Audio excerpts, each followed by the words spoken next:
Hey everybody, I've wanted to make another video for the past 4 weeks, but my foot has been broken.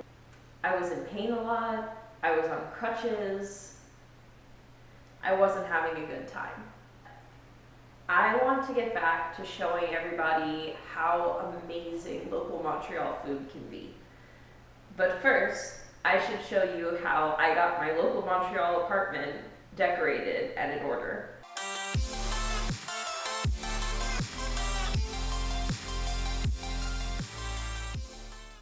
Alright, so today is going to be quite the challenge because, as you can see, I'm in a boot.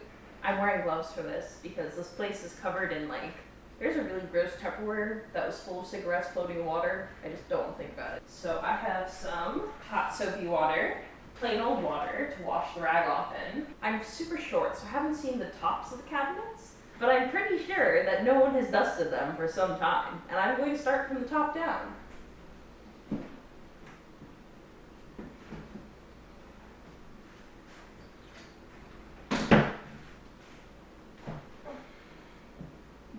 Everybody, there are no tops of the cabinets. Gutted cabinets, so I don't have to wipe that down.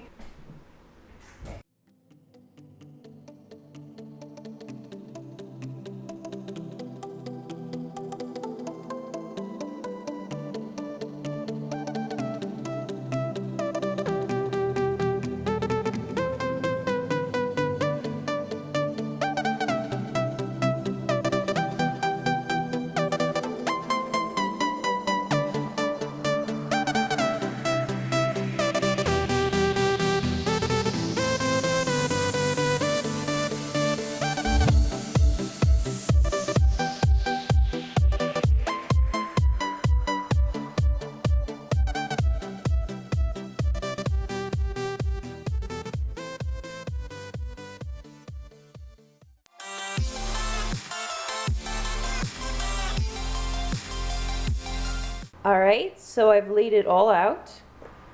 I've got all my spices.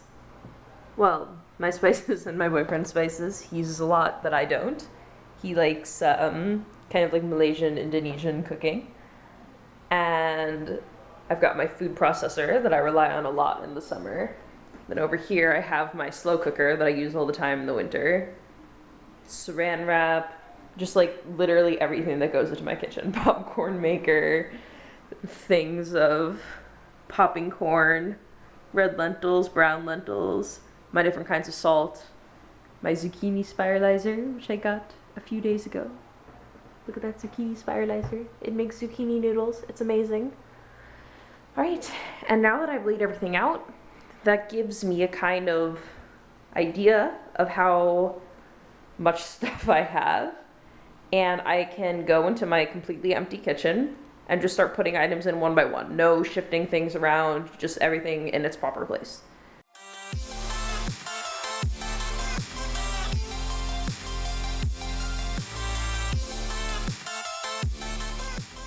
Pharaoh, no messing with the tripod. Does not understand that when the tripod goes up, no furry paws go near the tripod. Alright, so I've just finished completely doing a restock of my kitchen. I'm going to show you how I've set up the cabinets. My boyfriend uses completely different pots and pans than I do. I have put the pots and pans that he uses up there. He is over 6 feet tall. I am barely over 5 feet. So all of his pots and pans go up there, and all of my pots and pans, of which there are not many, pretty much just get to sit on the get to sit on the counter. Pretty much I use Hubert for everything, although he doesn't work as well now that he's had soap put in him and rusted. My mortar and pestle for making certain sauces, where you need to sort of squish everything to get the flavor out, but you don't want to completely blend it all into one overarching flavor. And then my trusty food processor, which I've been using to make a lot of banana ice cream. So we also have some, I don't know if you can see it from there. Here, let me take the camera off real quick. There are 2 pots that we tend to both use equally. And so I've just put them in this cabinet where I can reach them and he can reach them, and it's fine. This cabinet, it's a total struggle for me to reach them. I actually had my tall friend put them in for me because I couldn't get them in or take them out without a step stool, and I don't have a very good step stool right now. I put all my little kitchen appliances up in this cabinet because I am getting a step stool, and usually when I'm using these things, I'm just using it for like one dish and then I'm cleaning it and I'm putting it away and then I'm not using it for like a few days. So like my crock pot, my popcorn maker, my zucchini spiralizer, my NutriBullet, and then there's this huge stock pot back there that I only use when I'm making like an actively stupid amount of food. I also got this really cool bamboo dish rack.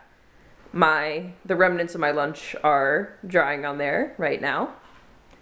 And I've got my Tupperware in this cabinet and a nut milk bag. I'm so excited about making my own almond milk soon. It's going to be amazing. And yeah, I'll show you folks what I do with the fridge once I've actually got the fridge organized. Right now it just has like yogurt and some cheese and probably some moldy nectarines because I picked some up and never ate them.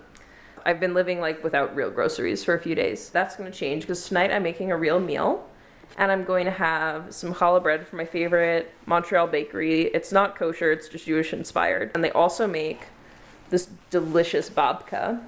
So what I'm doing is I have sweet potatoes roasting in the oven right now, and I'm going to make my stuffed sweet potatoes with some cucumber yogurt salad on the side.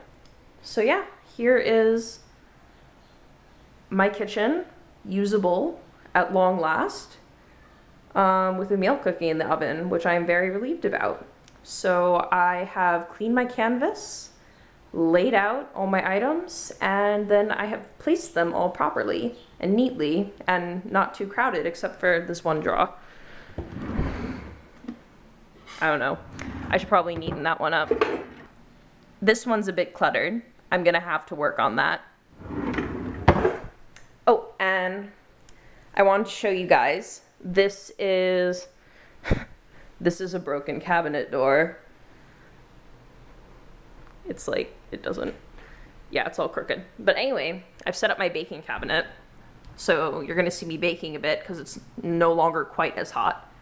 And what I did is I put all of my, it's a really long cabinet, it's kind of impractical, but I put all of my mixing bowls and my hand mixer up front, and I'd have to take those out anyway if I'm baking. And then, oh, there's the dough scraper. And then all of my cake pans are behind it. So it's great because I always need the mixing bowls. I don't always need cake pans. So it's all logical. Very happy about that. All right, folks, so that's my kitchen. And I hope that maybe this gave you some ideas for when you're unpacking and moving into your own apartment kitchen, especially if you're moving into a Montreal apartment where there's no hope that anyone has cleaned anything beforehand and you just pretty much have to go from the ground up. I'll talk to you folks later. Bye.